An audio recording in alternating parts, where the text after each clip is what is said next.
when someone just tries to make something cool and it's just not gonna happen? Well, that's happening again, because your liberal arts professors and socialist friends are trying to make an 83-year-old Supreme Court justice a cultural icon. And just like in Mean Girls, when Gretchen tries to make fetch happen, it's not gonna happen. Stop trying to make it happen. Ruth Bader Ginsburg is literally the fetch of 2019. I'm Ben Davies. This is Pure Hollywood.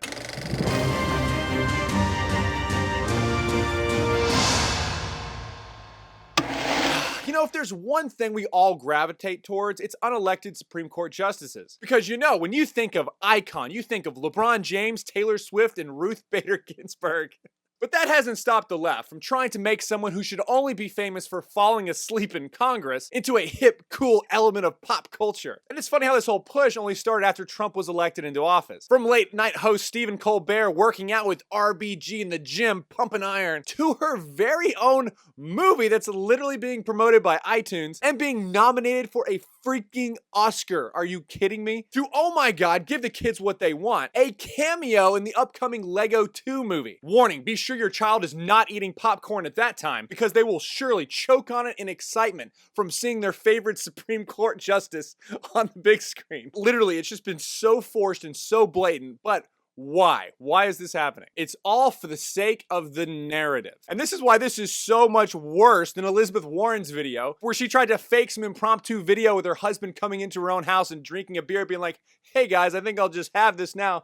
Oh, hey, honey, because that was all her idea. She wanted to do that. But do you really think Ruth Bader Ginsburg called up Stephen Colbert and was like, yo, you want to work out? Or hire writers to make a movie about her? Or called up the producers of the Lego movie to be like, hey guys, I really want to be in your film? No, they contacted her. It's just the left trying to contrive and push their narrative. And maybe it's the left trying to hype up how progressive they've always been. 2 women on the bench. Nope, the first female justice was actually Sandra Day O'Connor, a Republican appointed by Ronald Reagan in 1981. A full 12 years before the first liberal appointee, your girl, RBG. But just like how the first 3 African-American senators were all Republicans starting in 1870, the Democrats will still claim they were pioneers for racial representation and equality, even though the first African-American Democrat senator wasn't until 1993. Well, if you shout it loud enough, or go on late-night TV shows enough, people may forget history and believe you're right. Bottom line is, to the left, it ain't gonna happen. It's just fake buzz and annoying.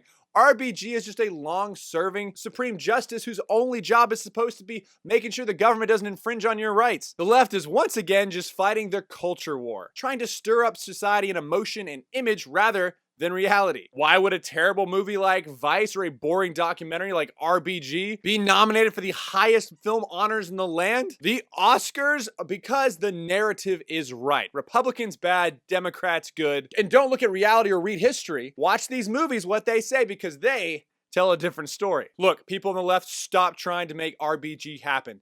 It's not gonna happen. Please. I'm Ben Davies, this is Pure Hollywood. Did you enjoy that video? Of course you enjoyed that video. So now you need to become a premium member to the Rebel. That way you have first access to Pure Hollywood and the entire Rebel lineup.